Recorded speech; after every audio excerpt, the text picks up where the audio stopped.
தேவை. நம்மளுடைய road safety conditions பார்க்கும்போது, நம்மளுடைய யங் ஜெனரேஷனோட மென்டாலிட்டி பார்க்கும்போது, ரேஷ் டிரைவிங் வந்து இப்போ ரொம்ப ரொம்ப அதிகமாகிட்டே இருக்கு. ஸோ நாங்கள் நிதம் நம்ம வந்து ஆக்சிடென்ட்ஸ் பார்த்துட்டே இருக்கக்கூடிய ஃபீல்டில் எங்களுக்கு நாங்கள் அமைச்சோம். ஸோ ஒவ்வொரு ஆக்சிடென்ட் நடக்கும்போதும் not only that person, entire ஃபேமிலியே சிரமப்படுறதை பார்க்கும்போது உண்மையிலேயே வருத்தப்பட வேண்டிய விஷயம்.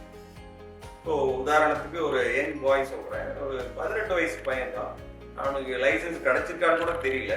ஆனாலும் ஒரு high speed vehicle like 150cc bike இதெல்லாம் எடுத்துட்டு ரேஷ் டிரைவிங் பண்ணி அவர் போய் மோதி அவருடைய கழுத்து எலும்பு இருக்கு, அந்த தண்டோட கழுத்து எலும்பு ஃப்ராக்சர் ஆகி கை கால் வரக்கூடிய நரம்புகள் எல்லாமே சேதமாகி ஒரு பேரலைஸ் ஸ்டேட்ல தான் குடிப்போம்.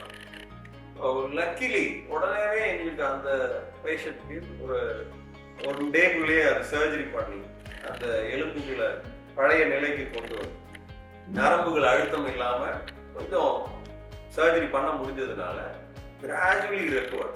ஆஃப்டர் 3 months டைம் பார்த்தீங்கன்னா இப்போ அவர் எழுந்து நடக்கிறார்.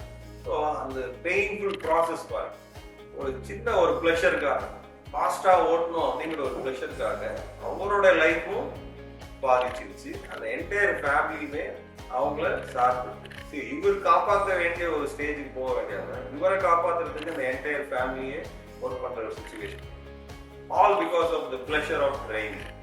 ஸோ டிரைவிங் வந்து எப்படி இருக்கணும்னு சொன்னால் நமக்கு வந்து சேஃபாகவும் இருக்கணும், என்ஜாயபுளாக இருக்கணும். நீங்கள் வந்து ஃபாஸ்ட்டாக போகிறது தான் இப்போ ப்ளஷர் நினச்சிட்டு வித்தவுட் எனி சேஃப்டி கன்சர்ன்ஸ் அது நம்ம ரோட்டில் எந்த நேரத்தில் எப்படி டிரைவிங் வருவாங்கன்னு சொல்ல முடியாது, எந்த நேரத்தில் ஒரு ஸ்பீட் பிரேக்கர் வரும்னு சொல்ல முடியாது. ஸோ அந்த மாதிரி சுச்சுவேஷனை நம்ம ஆன்டிசிபேட் பண்ணுறதுக்கு யங் பீப்புள் இன்னும் அந்த அளவுக்கு மெச்சூரிட்டி வரலைங்கிறது தான் நம்மளுடைய. ஸோ டே பை டே நம்மளோட ஆக்சிடென்ட் லெவல் இன்க்ரீஸ் ஆகிடுது. இன்ஃபேக்ட் நம்ம பார்க்கணும்னா தமிழ்நாட்டில் ஹையஸ்ட் நம்பர் ஆஃப் ஆக்சிடென்ட் ஆயிருக்கு அப்படின்ற ஒரு ஸ்டாட்டிஸ்டிக்ஸ். ஸோ நம்ம வந்து அதில் நம்ம வந்து கடைசியாக இருக்கணும், நம்ம அதில் ஃபர்ஸ்டாக இருக்கணும். ஸோ அப்போ நம்ம ஊருக்கு இந்த மாதிரி ஹை ஸ்பீட் பைக்ஸ் தேவையே இல்லை. ஸோ சேஃப் ட்ராவல் வேணும்னா கண்டிப்பாக இதெல்லாம் நிறுத்தணும். அண்ட் ஒன் மோர் திங், பேஷண்ட்ஸ்க்கு வந்து இது ஆக்சிடென்ட்ஸ் மட்டும் இல்லை, உங்களுக்கு டே பை டே நீங்கள் இவ்வளோ தூரம் வண்டி ஓட்டுறதுனாலையும் ஒரு உட்கார்ந்த நிலையிலே டிராவல் பண்ணிகிட்டே இருக்கு. சில சமயம் கேட்பேன் நான் வந்து, சார் நான் தீபாவளிக்கு ஊருக்கு வந்தேன் அப்படின்னு. எங்கேருந்து வந்தீங்கன்னா சென்னையில், எப்படி வந்தீங்கன்னா 2 வீலர்லேயே வந்துட்டேன்.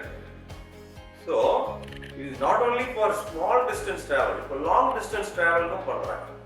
அப்போ ஒரு மனிதர் வந்து காலையிலேயும் உட்காந்தே இருக்கிறாங்க ஆஃபீஸில், திரும்பி பைக்லேயும் உட்காந்தே போகிறாங்க.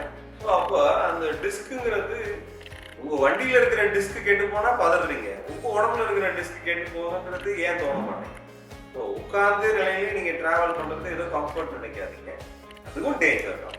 So obviously if you want to be healthy, ஒரு break journey and safe journey and slow journey இதுதான் important. No fear if you know your disease. This doctor Mukesh signing.